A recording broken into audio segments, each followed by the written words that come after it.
Now, I'm not Barry Stark, but I am Alicia Singh, and I'll be asking Barry a few questions to give us an insight on his snooker history and to give us a few secrets on how to develop a smooth cue action. Barry, I'm so delighted to have you here today. It's nice to be here. Thanks a lot, Alicia. Well, let's get right to it. How did you get into snooker? Well, I suppose it all started with my father. I was about 10, 11 years of age, and we got a Christmas present with my brother, which was a dilapidated 6x3 tabletop, which my father, being quite a handy person, he renovated it. I remember one particular thing is he used catapult elastic to manufacture the cushions. That's how handy he was.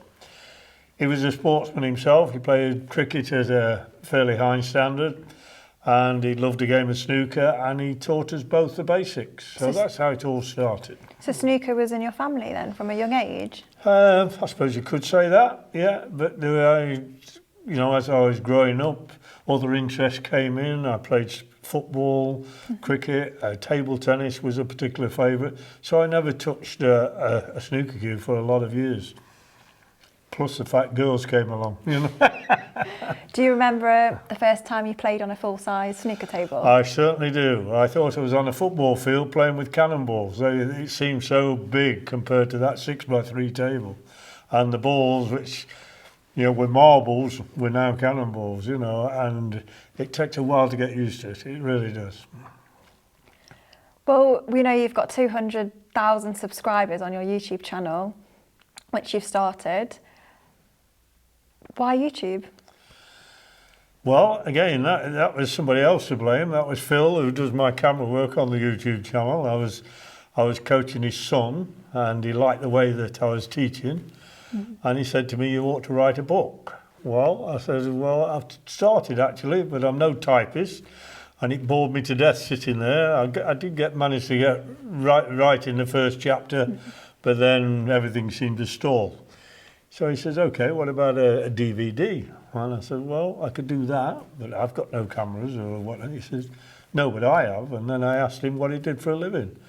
And he did photography work and the videos as a professional for the company he worked for. And he says, "I'll tell you what we'll do a little short item on camera, and I'll put it on YouTube and see how it goes." Well, it just took off from there, to be honest. Your most popular videos are about break building development. What's your top tip for that? I think, we as human beings, when we pick up a snooker cue, we do what we're comfortable with. We get down in awkward positions, or it looks awkward, but it's comfortable to you. It does not necessarily mean it's correct. What I would advise anybody to do is at least have half a dozen lessons with a reputable coach. All they have to do is look on the World Snooker website, and they have a list of all these coaches that have passed the various exams. So, don't think that you can learn this game on your own. It's like if you try to learn it on your own, you're ignoring all the years of evolution and development that the game has gone through. All games go through this development process. And hopefully a good coach can pass part of that development on to the pupil. So get yourself a couple of lessons. The World Snooker Championship has started. In terms of form, who do you think is the best snooker player in the world? I've got no different views from most other snooker player that knows anything about snooker. Ronnie O'Sullivan is the best player there's ever been. That doesn't mean he's going to win every tournament that he enters. I mean, you can relate that to Tiger Woods, the best golfer in the world during his period. But he never won every event that he went into. Jack Nicklaus was the same at golf. Snooker's no different. Ronnie's the best player in the world, but he can be beat. And I'm hoping that Kyren Wilson beats him this year in the final. But anyway, I did one other player I would like to mention that people tend to ignore, or probably never even heard of him, and that's a fellow called Joe Davis. Now, Joe Davis was World Snooker Champion for 20 years. Okay, the system and the setup was totally different in that era. The World Championship was done on a challenge basis rather than a tournament basis. But Joe was a very, very good billiard player, and he took those skills that he had as a billiard player and developed them into the game of snooker. So a lot of the shots that you see on the snooker table today, Joe Davis devised. I won't say the word invented, but he certainly devised a lot of these shots. And a lot of people tend to forget the input that Joe had into the modern game. Very, very good. And his book called Joe Davis, How I Play Snooker, I know I've seen interviews with Steve Davis where he said that was his Bible. You know, so he learnt from that book, and his father kept an eye on him, you know. So, you know, Joe Davis is largely responsible for what you see today on that snooker table. Ronnie O'Sullivan has taken it the stage further, and there's no doubt he's the best player in the world. And what do you think of the current snooker world then at the moment? I think the gap is closing, you know, it really is. You know, you've got the lower ranked players, they're well capable of beating the top ranked players, particularly in the shorter format. We've got a lot of players coming from China, and they're in the academies in Sheffield, and they work hard at their game. You know, I've been down there a few times. And they're there from 10 o'clock in the morning, sometimes till 10 o'clock at night. They're working on their game. They work hard.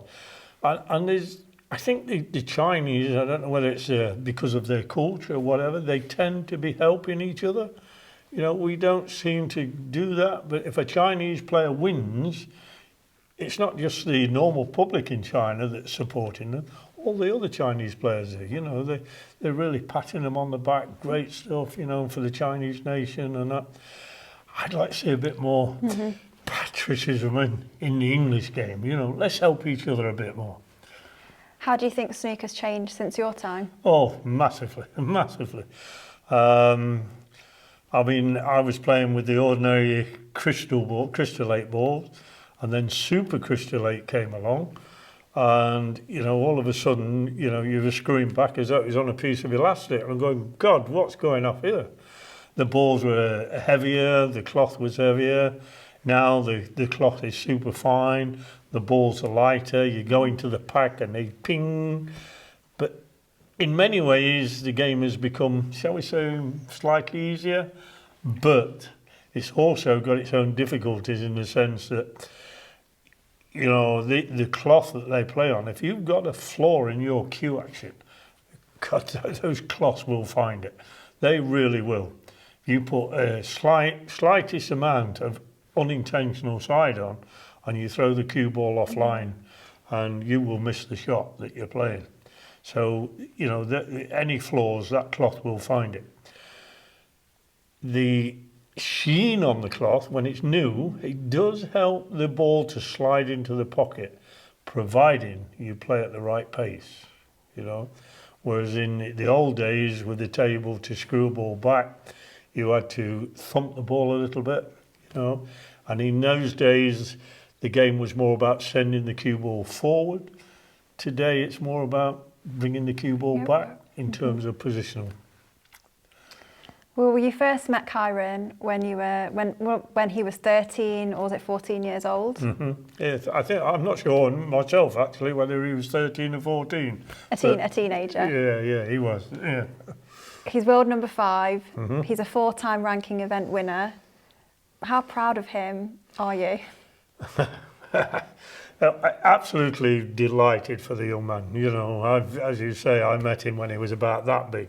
He's now up here, I'm looking up there. I mean, I remember the first tournament he won in Thailand. He said to me, I don't want to go. I said, what do you mean you don't want to? Well, it's my father's 50th birthday. I says, oh yeah. And he says, yeah, I want to be with my family. They were all going on to Spain. And I just said to him, listen, Kyren, I said, the best present you can give your father is to bring that trophy home. And lo and behold, that's what he did. He did. And I never saw the scene, but I can imagine it. I know they were on the beach watching the event on the tablet, the laptop, whatever it was. And when he lifted that trophy, I can just imagine everything. Yeah! Because his mum and dad are his biggest supporter. And the family are superb. Kyren is superb.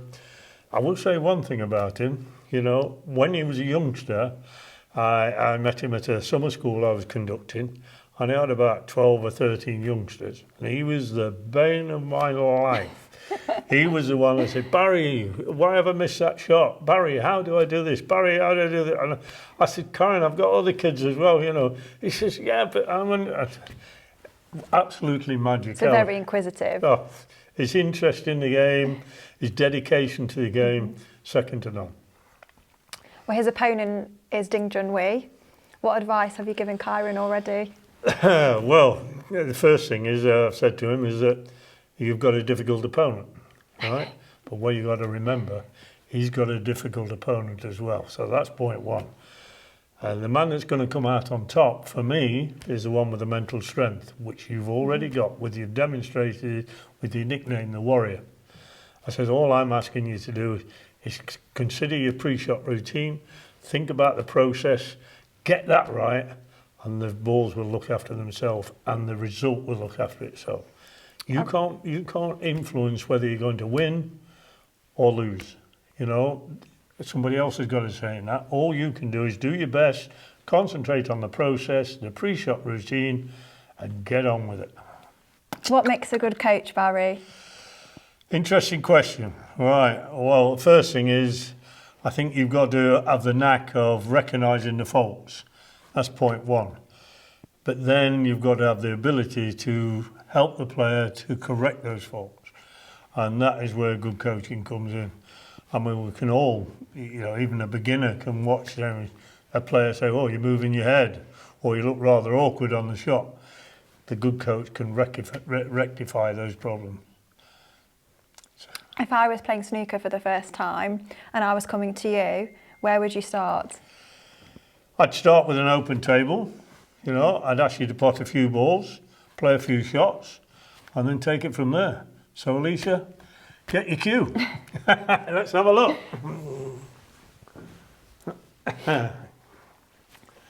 That's the first priority, chart your cue. Well done, Alicia. Right, so if you take up your position of it as if you're going to pop that blue for me. Right, well the stands, there's nothing wrong with the stance in terms of its formation. The only thing I would say is your feet are too close to the table. So bring everything, that's good. Now don't get too far away from the cue ball, there, or too close. That's about right. Nice bridge. Just relax the arm a little bit, bend and relax. Relax those muscles there. The grip, yeah, the formation of that is quite good. Now what we need to do is just get that cue going backwards and forwards in a straight line, and then deliver the cue through the ball and pop the blue. Yeah, not bad at all, Alicia. Well done. Barry, thank you so much for joining me and answering my questions today. Alicia, it's been a pleasure. The next video will be answering the fans' questions, interacting with the viewers. You looking forward to it? I am actually. I'm sure there'll be some weird and wonderful questions being asked. Well, before I go, there's a catchphrase that you always do at the end of your YouTube videos. Should we give it a go? Yeah, well, actually, it was the viewers that started me off on it. So I'll say it once more. Good luck with that practice.